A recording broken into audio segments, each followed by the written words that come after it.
In 2016, Jimmy Reeves Nyasani was brutally murdered in a hostel in Berlin, Germany, in what would later emerge as a vicious hate crime. I have heard of many murders before, but the manner in which this young man died has to be one of the most brutal and horrific ways to leave this world.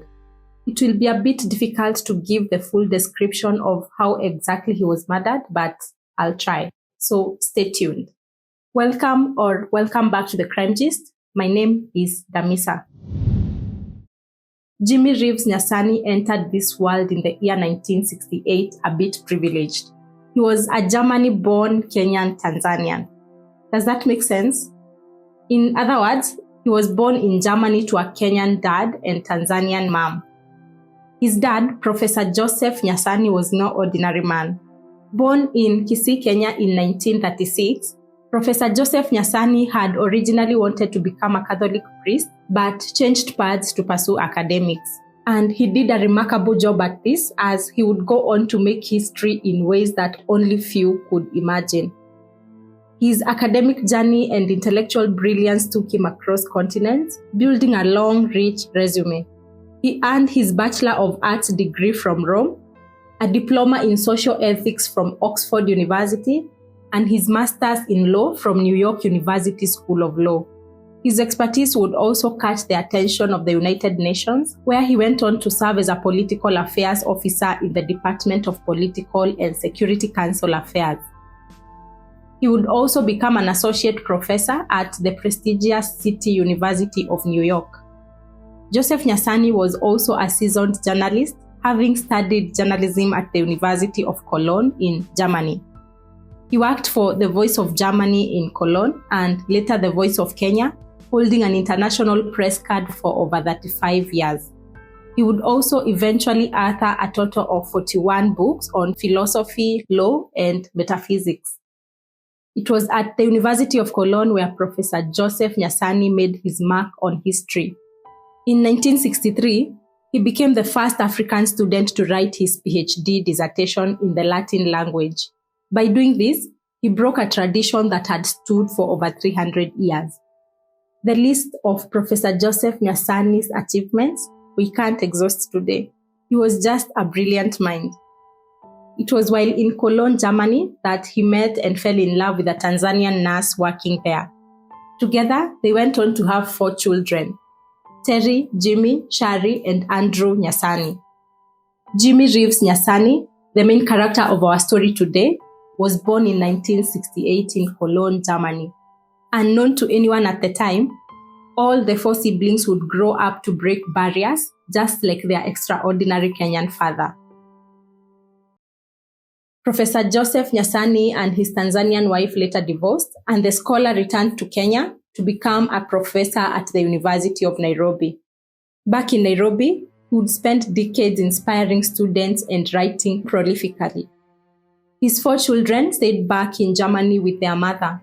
But like many immigrant families in the 1980s Germany, the Nyasani children faced challenges. They grew up as the only Black family among Italians, Poles, Yugoslavs, and Turks, and faced daily racism. Overwhelmed by this situation, their mom placed some of the kids in foster families. Jimmy's sister Shari was just 11 months old when she went to live with the Tesh family, people she would later lovingly call her grandparents. These foster parents had already raised 11 children of their own, and they welcomed the bright little girl with open arms. Despite the family's separation, the Nyasani children continued to maintain strong bonds with each other, and all the 4 would go on to make their marks on the world. In 1984, 16-year-old Jimmy Reeves Nyasani's life changed forever. He was discovered during a nationwide competition for a C&A advertising campaign, and Jimmy became the first Black model for C&A, one of Europe's largest clothing retailers. This was a very big shift in German advertising. For the very first time, a major European brand was putting a Black face at the center of their campaign, challenging the overwhelmingly white landscape of German media. The CNA campaign was a massive success, and Jimmy's face appeared on billboards, in magazines, and in television commercials across Germany and beyond. This was history in the making. This success opened doors Jimmy had never imagined. Soon, he was modeling for major brands like Sony, Swatch, and Movenpick. His striking looks and charismatic presence made him one of Germany's most recognizable faces in advertising. But Jimmy Reeves Nyasani had bigger dreams than just modeling. In 1991, he began training as a musical actor in Hamburg, studying singing, classical ballet, drama, and even fencing. During his training, he appeared in TV productions, including the crime series Die Gang and the Sky Babies.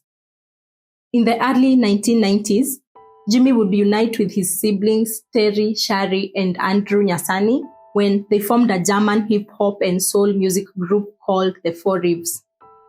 Their blend of English and German lyrics was groundbreaking in the German music scene. The formation of Four Reeves was significant for multiple reasons. First, it represented one of the first successful hip-hop groups to emerge from Germany. Second, it was a family affair that drew on the siblings' shared experiences of growing up as immigrants in Germany. Their music reflected both their African heritage and their German upbringing, creating a unique sound that resonated with young Germans and especially those who are navigating the questions of identity and belonging. The group toured Germany for years, releasing hits like Party and Jumping. Their biggest moment came in 1994 when the Four Reeves appeared alongside the German national football team on the album Everybody is Going to the USA, riding the wave of the World Cup fever. But by 1995, Jimmy Reeves Nyasani was ready for a new challenge. While the Four Reeves had been very successful, he had bigger ambitions and a vision for a different kind of musical project. His siblings were also growing separately and trying out their separate gifts. Shari, for example, had become a German TV personality and professional footballer by this time. So that year, 1995, Jimmy Reeves Nyasani launched Skiza. This was a Eurodance group that would define his legacy and make him a household name across Europe. In the mid-1990s, Eurodance was exploding across Europe, and Jimmy recognized its potential. Its combination of electric beats, catchy melodies, and high-energy performances was perfect for the club scene and radio play. Jimmy brought something very unique to Eurodance. His background in musical theater gave him the performance skills that elevated their live shows, while his modeling experience made him a natural for music videos in the MTV era. Originally a duo with female singer Yvonne Spath, the group later became a trio. Skiza exploded onto the European music scene with infectious dance tracks that dominated clubs and radio stations.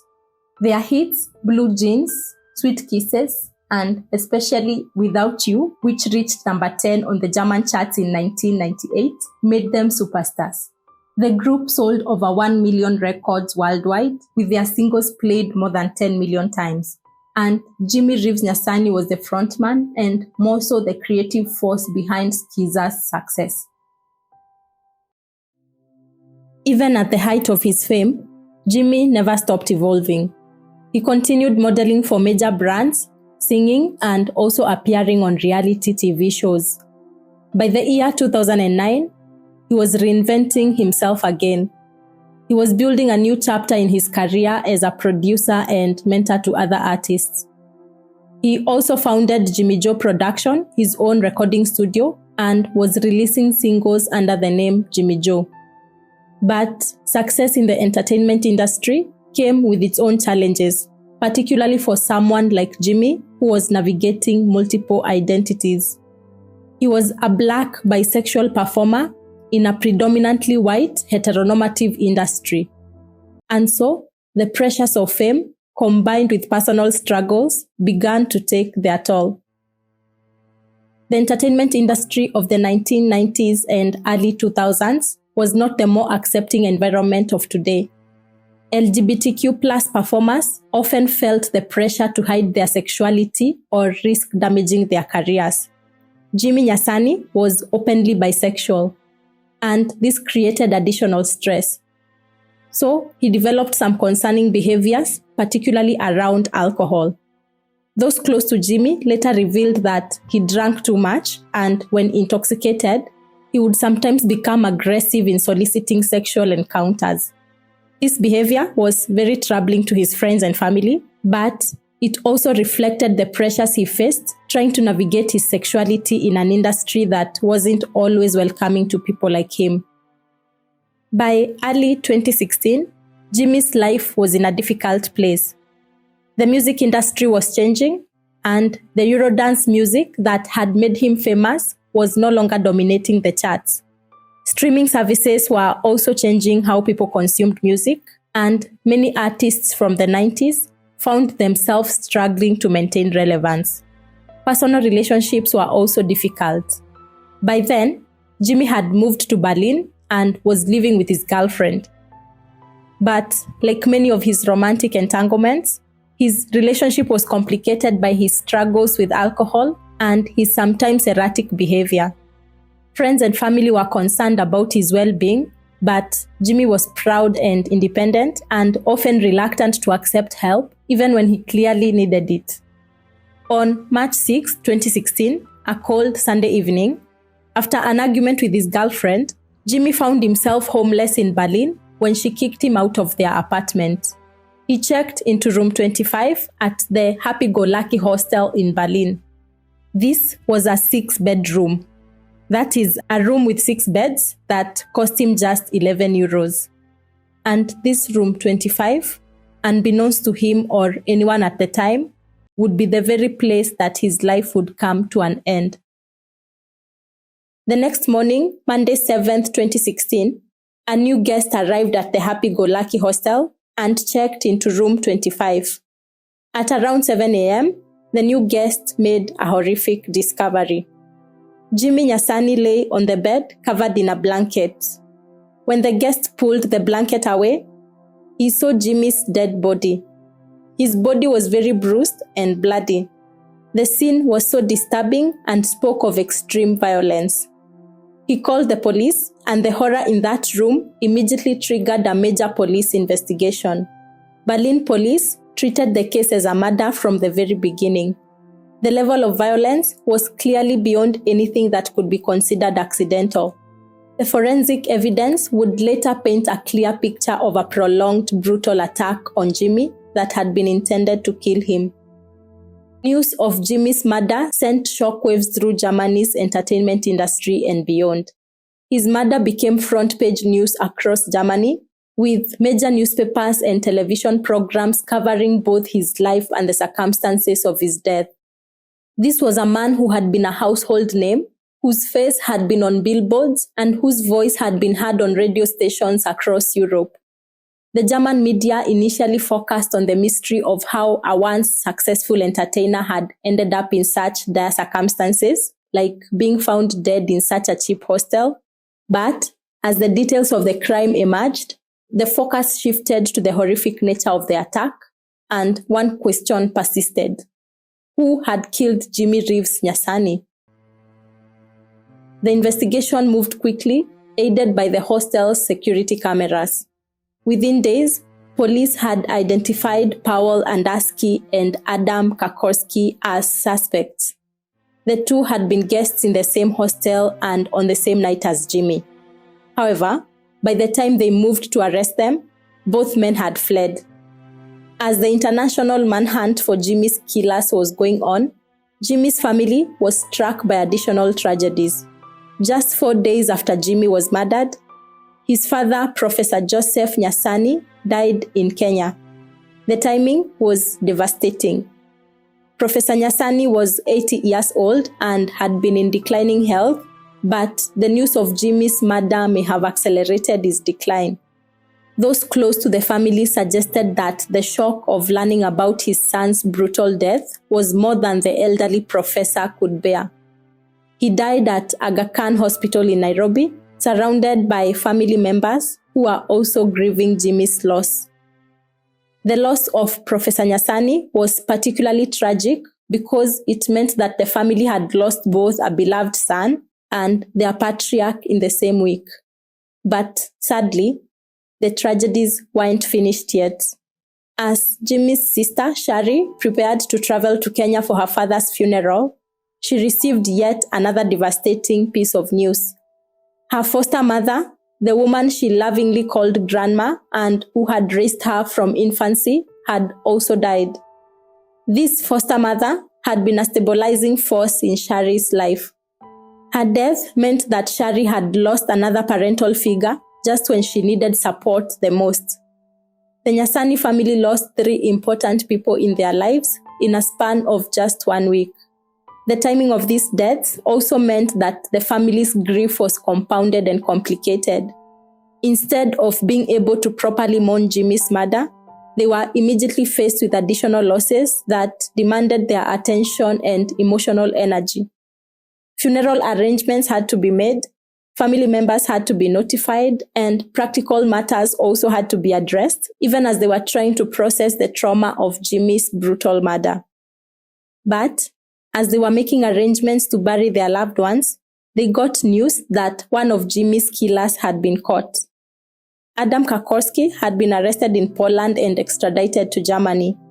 His accomplice, Powell Andaski, however, proved more elusive, fleeing across Europe for over a year before finally being captured in Barcelona.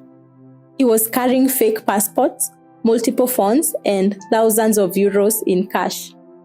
When Powell Andaski was finally extradited to Germany in 2017, the stage was set for a trial that would not only seek justice for Jimmy's murder, but also confront larger questions about hate crimes, homophobia, and racism in German society. This is what the trial revealed. When Jimmy checked into the happy-go-lucky hostel, he met 2 other guests of Polish origin also staying at the hostel. Powell Andaski, 31, and Adam Kakorski, 24, were both in Berlin temporarily, working on construction projects in the area. They seemed like the kind of transit workers who often stayed in budget hostels while earning money in Germany's more prosperous cities. That Sunday evening, Jimmy and the 2 Polish men decided to go out drinking. They visited a local bar in Berlin, where security footage later showed all 3 men consuming significant amounts of alcohol. This footage would become crucial evidence in the eventual trial, showing the defendants' level of intoxication and their interactions with Jimmy. According to witness testimonies and security footage, the 3 men appeared to be getting along well during the evening. They were laughing, talking, and seemed to be enjoying each other's company. There was no indication of the violence that was to later come. When the bar closed, the 3 men returned to the happy-go-lucky hostel together. More security footage showed them entering the building, all 3 clearly intoxicated but still mobile and apparently on friendly terms. It was a late Sunday night and the hostel was very quiet. What happened next was later reconstructed through forensic evidence, witness testimonies, and the eventual confessions of the perpetrators. This would become one of Germany's most notorious hate crimes. Once they were back in their shared room, Jimmy made sexual advances towards the 2 Polish men. The exact nature of these advances would be debated during trial, but what followed was indisputably brutal. Instead of simply rejecting Jimmy's advances or leaving the room, Powell and Adam responded with explosive violence, fueled by both homophobia and racism. The attack was methodical and sadistic. One of the men knelt on Jimmy's chest, using his whole body weight to pin him down and make it difficult for him to even breathe. The other began beating him with his fists, landing blow after blow to Jimmy's face and body. But the violence didn't stop there. It escalated to levels that shocked even experienced investigators. When fists weren't enough, the attackers picked up a chair and began striking Jimmy with it. The blows were so violent that the chair eventually broke from the impact. But rather than stopping, the 2 attackers used the broken chair as a weapon, penetrating Jimmy in acts that were considered both SA and torture. The medical examiner's report painted a picture of unimaginable suffering. Jimmy sustained 15 broken ribs. This indicated the sustained and vicious nature of the attack. His liver and spleen were both ruptured from the force of the blows. His intestines were also perforated, causing internal bleeding that would prove fatal. Most heartbreakingly, medical examiners confirmed what prosecutors called an agonizing death. Jimmy Reeves died fully conscious. This meant that Jimmy was aware and suffering through every moment of the prolonged attack. He experienced not just physical agony, but also the terror and betrayal of being murdered by people he considered, however briefly, to be friends. The attackers then apparently went to sleep in the same room with their victim's corpse before fleeing very early in the morning. They left Jimmy's broken body in the room and covered it in a blanket as if trying to hide evidence of their crime. The next morning, when a new guest checked into room 25, they found Jimmy's body. The police were called, leading to the arrest of the two Polishmen and now their trial. The trial, which took place at the Berlin Regional Court, drew significant media attention. The case had all the elements that make for compelling courtroom drama: a celebrity victim, brutal violence, international intrigue, and important social issues like racism and homophobia. Adam and Powell were originally charged with murder. The prosecution's case was built on several key pillars. First, the forensic evidence clearly showed the extent and brutality of the attack. The 15 broken ribs, ruptured organs, and other injuries painted a picture of sustained vicious violence that went far beyond what would be necessary to simply reject unwanted sexual advances. Second, witness testimony and the defendant's own statements established that Jimmy had made sexual advances towards the two men. However, prosecutors argued that this didn't justify the response, that a normal person would simply reject such advances and leave the room and not resort to murder. Third, and most importantly, prosecutors argued that the extreme nature of the violence, combined with racist and homophobic slurs used during the attack, showed that the defendants were motivated by the hatred of Jimmy's race and sexuality. This transformed the crime from a simple assault gone wrong into a hate crime of the most serious nature. The defense strategy focused on arguing that the defendants had been severely intoxicated and that they had acted impulsively rather than with premeditation. They acknowledged that their clients had killed Jimmy, but argued that it should be classified as manslaughter and not murder. During the trial, both defendants testified about the events of that night. Adam Karkowski confessed to the assault with the chair, an admission that was both crucial to the prosecution's case and deeply disturbing to everyone present in the courtroom. His confession removed any doubt about the sexual nature of the attack and its connection to Jimmy's sexuality. The defendants claimed that Jimmy's advances had been aggressive and unwanted, and that they had responded in a moment of drunken panic. However, their story was greatly undermined by the evidence showing the prolonged and systemic nature of the attack. This wasn't a momentary loss of control. This was a sustained act of violence that lasted for an extended period. The judge, in his analysis of the evidence, concluded that the defendants had indeed killed Jimmy because of his sexual advances, but that their response was motivated by homophobic and racist hatred. The judge noted that the level of violence was completely disproportionate to any provocation, and that the sexual nature of the assault showed the defendants' intent to degrade and dehumanize their victim. The trial also revealed disturbing details about the defendants' backgrounds. Powell Andarsky had served as a soldier in Afghanistan, where he may have been exposed to additional trauma that contributed to his violent tendencies. He was also identified as an alcoholic, which may have lowered his inhibitions and made him more likely to act on his prejudices. Adam Karkowski, on the other hand, had previously been convicted of burglary in Poland, showing a pattern of criminal behavior. Both men had previous convictions for minor offenses and not for violent crimes. This may have influenced the court's ultimate decision during their sentencing. Originally charged with murder, both men were convicted of aggravated manslaughter and sexual violence. Powell and Askey received 14 years in prison and was ordered to undergo rehabilitation for alcoholism. Adam Karkowski was sentenced to 13 years. Both defendants were also required to pay more than €3,500 in compensation to Jimmy's family.